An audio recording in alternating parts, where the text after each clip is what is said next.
Hey guys, welcome back to Embraced by Life. I'm your host Lisa, sharing with you our early retirement journey for myself, my husband Frank, and our dog Buddy.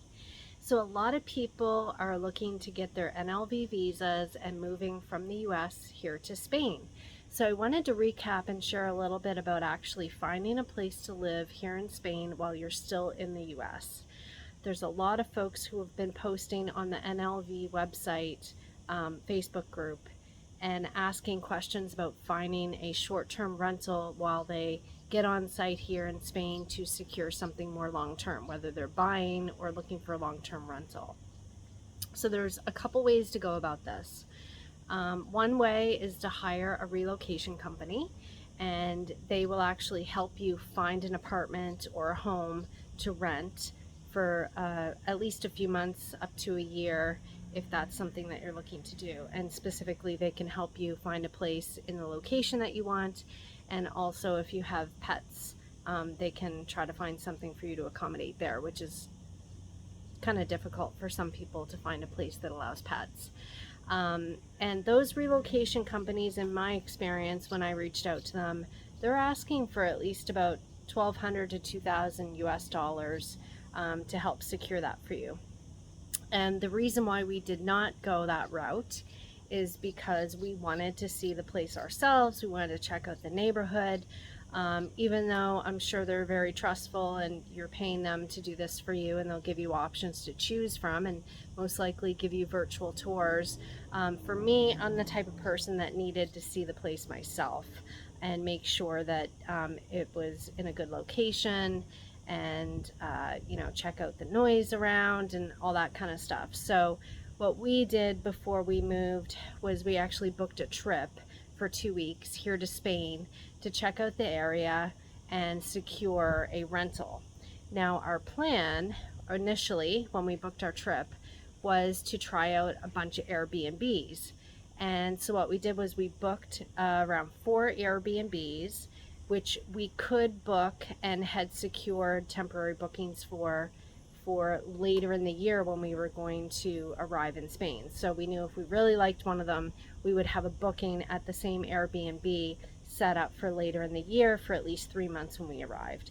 So we got on site, we started trying out these Airbnbs, and unfortunately none of them felt comfortable to us. Now, I don't think we're overly picky, but maybe we are. But we were looking for something that had a comfortable bed, that we could, be happy with, something that wasn't too noisy, where we could bring our dog. That was a big concern for us, and that was in a good neighborhood.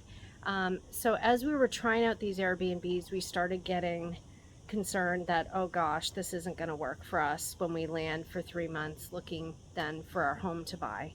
So what we did on the ground was we found a real estate company that also rents out short-term rentals in an area that we really liked. So when we found this area that we really liked, we walked into a few places, one of which had short-term rentals, and they were actually much cheaper to go through them than the Airbnb. In fact, they were half the price.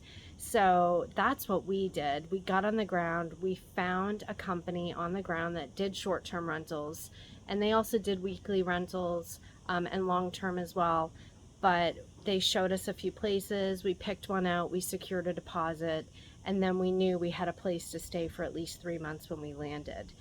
So for me, that's what worked best, was to actually spend the money on a trip to come to Spain for 2 weeks, get on the ground, find a company, and secure that rental for short-term 3 months for when we arrived.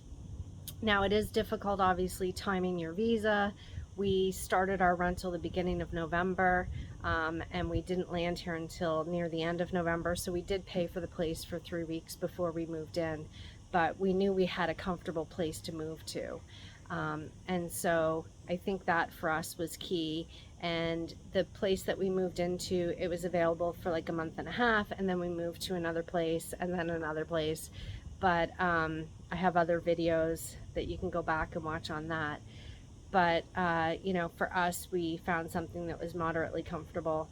I will admit none of the apartments for us were overly comfortable because we ended up buying a townhome. We needed a bit more room, but it did what it needed to do for us while we were looking for a place to buy. You can also go on Idealista and other sites and find long-term rentals, but quite honestly, I'm hearing so many horror stories about people who put down a deposit, do a virtual tour, and then they lose their money. So if you're investing this much time and energy to move to Spain, I would suggest getting on the ground and finding a place in person that you can secure before you move here. That's what we did. It definitely is a lot more work, but for us, I think it was well worth it. In retrospect, we wish we had actually found a place to buy, but I don't think we would have secured something in those 2 weeks' time. So it, is one of those things where you do the best that you can, and we couldn't afford to buy something until we moved here anyway. We sold our home in New Jersey. I've got some videos on that. But yeah, that's my suggestion anyway of what we did. It may not work for everybody, but it worked well for us. So I just wanted to share that, as there's quite a few folks who are looking for a place to live, and doing these virtual tours and trying to secure something virtually, in my opinion, is risky. So if you want more information on the company that we used here in the Malaga region, reach out. I'll share that with you. They were fantastic, and I keep recommending them on the Facebook groups because they really did a great job for us, and the agent actually helped us find our home here as well. So all right, just wanted to share that. A lot of questions coming in on that, so hope this information helps, and yeah, I'll catch you on the next one. Thanks.